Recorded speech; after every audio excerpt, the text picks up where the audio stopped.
Hello friends, இன்றைக்கி நம்ம chicken biryani எப்படி செய்யணும்னு பார்க்கலாம். ரொம்பவே டேஸ்டியாக ரொம்பவே ஈஸியான மெத்தடில் உங்கள் கூட நான் இன்றைக்கி ஷேர் பண்ணியிருக்கேன்.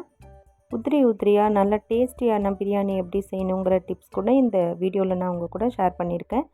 ஸோ வீடியோவை ஸ்கிப் பண்ணாமல் கடைசி வரைக்கும் பாருங்கள். என்னோடய சேனலில் இப்போ தான் நீங்கள் ஃபஸ்ட் டைம் பார்க்குறீங்கன்னா மறக்காமல் சப்ஸ்கிரைப் பண்ணிக்கோங்க. பக்கத்தில் இருக்கிற பெல் ஐக்கானும் ப்ரெஸ் பண்ணிக்கோங்க. இப்போ வாங்க வீடியோவை கண்டினியூ பண்ணலாம். ஒரு அகலமான பாத்திரம் எடுத்துக்கோங்க. அதில் ஒரு 150 ml அளவுக்கு கடலெண்ணெய் நான் ஆட் பண்ணியிருக்கேன். நீங்கள் எந்த எண்ணெய் வேணுனாலும் ஆட் பண்ணிக்கலாம். அது கூடவே 1 டேபிள் ஸ்பூன் அளவுக்கு கீ ஆட் பண்ணிக்கோங்க. லவங்கம், பட்டை, ஏலக்காய் 4 ஆட் பண்ணிக்கோங்க. அது கூடவே நம்ம வெட்டி வச்ச வெங்காயம் இதில் ஆட் பண்ணிக்கலாம். இதோட மெஷர்மெண்ட் நான் ஸ்க்ரீனில் கொடுக்குறேன், டிஸ்கிரிப்ஷன் பாக்ஸ்லேயும் கொடுக்குறேன், மறக்காமல் செக் பண்ணி பார்த்துக்கோங்க. வெங்காயம் ஆட் பண்ணிவிட்டு அது கூடவே பச்சை மிளகா ஆட் பண்ணிக்கோங்க. உங்கள் காரத்துக்கு ஏற்றதா நீங்கள் ஆட் பண்ணிக்கோங்க. வெங்காயம் இந்த அளவுக்கு நல்லா கோல்டன் ப்ரௌன் ஆனதுக்கப்புறமா இஞ்சி பூண்டு பேஸ்ட் ஆட் பண்ணிக்கலாம். அதோட பச்சை வாசனை போகிற வரைக்கும் நல்லா வதக்கி விட்டுக்கோங்க. இது கூடவே தக்காளி ஆட் பண்ணிக்கலாம். தக்காளியும் இந்த மாதிரி ஃபைனாக சாப் பண்ணி இதில் ஆட் பண்ணிக்கோங்க. இப்போ நம்ம மசாலாலாம் ஆட் பண்ணிக்கலாம். 1.5 டேபிள் ஸ்பூன் அளவுக்கு நான் காஷ்மீரி ரெட் சில்லி ஆட் பண்ணியிருக்கேன், நல்ல கலர் வரணுங்கிறதுக்காக. அதை நல்லா மிக்ஸ் பண்ணி விட்டுட்டு புதினா, கொத்தமல்லி ஆட் பண்ணிக்கோங்க. 1.5 டீஸ்பூன் அளவுக்கு சீரகத்தூள், 1 டீஸ்பூன் அளவுக்கு கரம் மசாலா, 1/2 டீஸ்பூன் அளவுக்கு மஞ்சள் தூள், 1 கப் அளவுக்கு நல்ல கெட்டியான தயிர் ஆட் பண்ணிக்கோங்க. அது கூடவே 1 கிலோ அளவுக்கு நான் இன்றைக்கி சிக்கன் ஆட் பண்ணியிருக்கேன். சிக்கன் நல்லா வாஷ் பண்ணிவிட்டு மஞ்சள் தூள் ஆட் பண்ணி இதில் மிக்ஸ் பண்ணிக்கோங்க.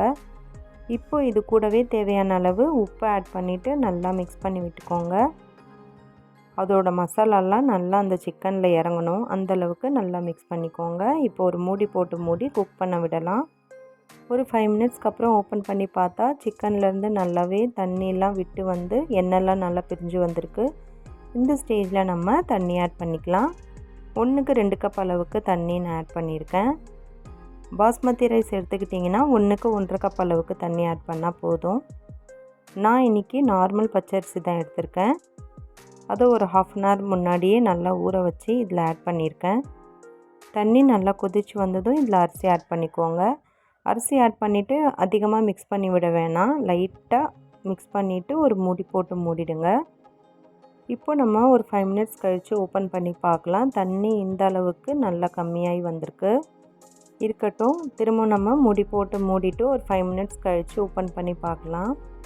இப்போ உங்களுக்கு நல்லாவே தெரியுதுன்னு நினைக்கிறேன். தண்ணி ஓரளவுக்கு நல்லா வற்றி வந்திருக்கு. இந்த ஸ்டேஜில் நம்ம தம்க்கு விடலாம். நான் இந்த மாதிரி ஒரு குட்டியாக தட்டு வச்சுருக்கேன். அது மேலே இப்போ நம்ம பிரியாணி பாத்திரம் எடுத்து வச்சிடலாம். ஒரு வெயிட்டான கல் எடுத்து மேலே வச்சுடுங்க.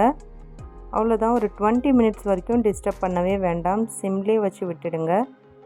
இப்போ நம்ம ஓப்பன் பண்ணி பார்த்தா நம்மளோட சிக்கன் பிரியாணி சூப்பராக ரெடி ஆகிடுச்சு. என்ன ஃப்ரெண்ட்ஸ், ரொம்பவே ஈஸியாக இருக்குது இல்லையா? கண்டிப்பாக நீங்களும் ட்ரை பண்ணி பாருங்கள். பிரியாணி செய்யவே வராதுன்னு சொல்கிறவங்க கூட இந்த வீடியோ பார்த்தீங்கன்னா கண்டிப்பாக நீங்கள் செஞ்சுடுவீங்க. என்னோடய வீடியோ உங்களுக்கு பிடிச்சிருந்தா மறக்காமல் ஒரு லைக் பண்ணிவிட்டு உங்களோட ஃப்ரெண்ட்ஸ் அண்ட் ஃபேமிலி கூட ஷேர் பண்ணிக்கோங்க. மறக்காமல் என்னோடய சேனலை சப்ஸ்கிரைப் பண்ணிக்கோங்க. தேங்க்யூ.